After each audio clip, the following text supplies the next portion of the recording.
This happened to my father one stormy night in Glenwood, Colorado. It was the 1980s. My father was an electrical engineer who was just returning from a job site.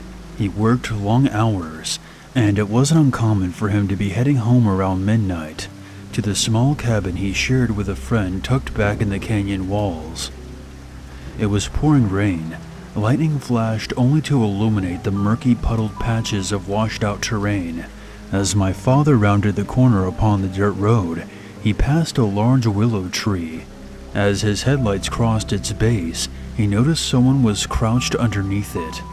It was a woman who seemed to be in her late 20s, with long tangled blonde hair. She had on fairly casual clothing, and carried a somewhat large bundle under her arms wrapped in cloth.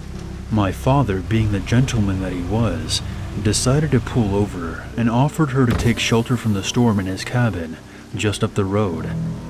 She smiled and thanked him. As she got into his vehicle, she explained that she had been on a hike through the canyon that day when the storm hit, and she had been caught off guard by the rain.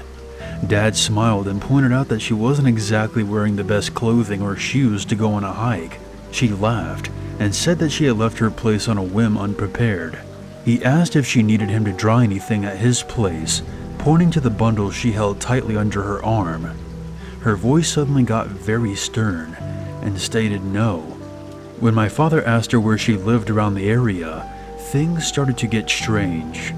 She started telling my dad that she had no friends or family in the area and was quite vague when asked about details of where she lived. All she responded with was that it was too far to drive to tonight in this kind of weather. At this point, my dad said he felt that she was a bit off, but chalked it up to her exhaustion from hiking and standing out in the storm for several hours. As they entered the cabin, my dad remembered that his roommate had left that morning to take a trip out of town and wouldn't be back for several days. My dad would have offered her his friend's room, but wouldn't feel comfortable doing that without her permission. Remember, this was the 1980s. Pocket cell phones weren't on everyone yet. My dad told her that she was welcome to sleep on the couch and dry off as he handed her several towels.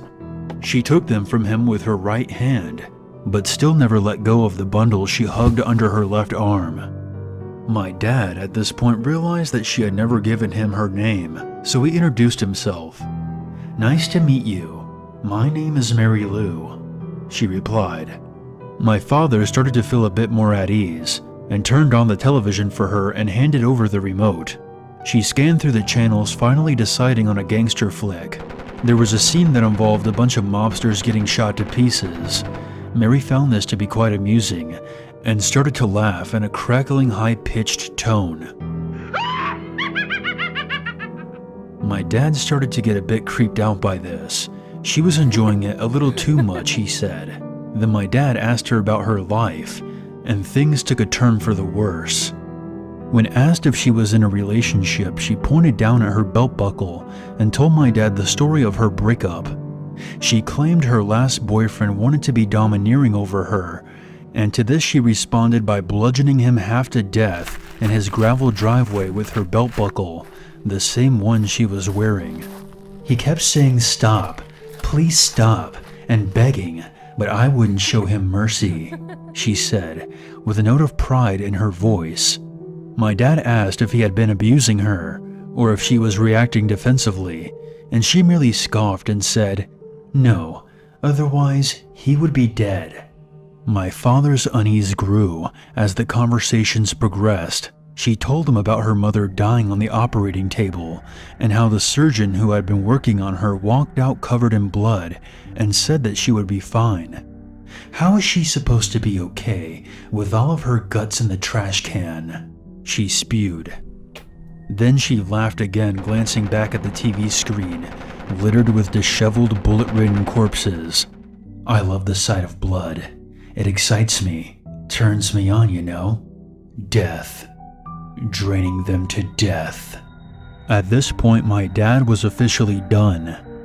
He was bigger and stronger than she was, and he was quite streetwise as well, and had seen plenty of horrors in his life.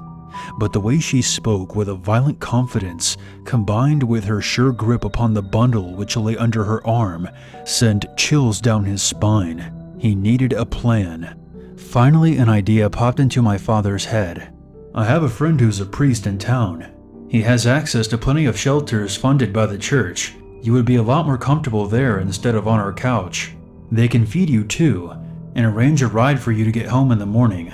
I can call him right now. He's only a few miles from here," he stated reassuringly.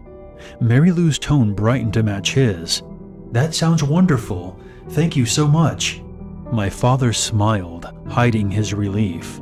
"Of course, it's the least I could do for you." As my dad walked over to the phone and began to dial the number, Mary Lou erupted in a low guttural growl. "I hate priests. I hate priests."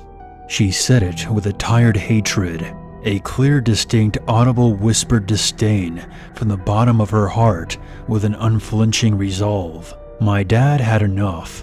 This wasn't a game to play anymore. This was beyond a stranger with odd tendencies. A darkness with coiled cruelty had crossed the threshold of his door.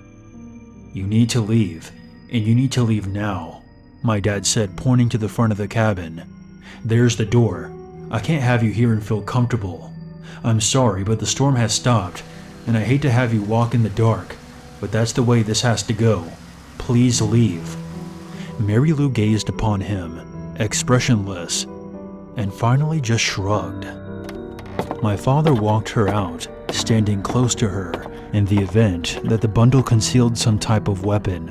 He wasn't taking any chances. She smiled at him as she slowly walked onto the front porch. "Goodbye for now. I'll see you when I see you," she said calmly. With that, she walked down the long dirt road, with a single streetlight upon its path. She looked back at him one last time before crossing the light and disappearing, enveloped by the darkness with no trace of her to be seen. My dad called the police the next day, concerned that she may still be hiding on his premises somewhere, after speaking to his girlfriend about it, who is now my mom, and being convinced by her that she was going to cut the window screen when he was gone, hide in the house, and then kill him.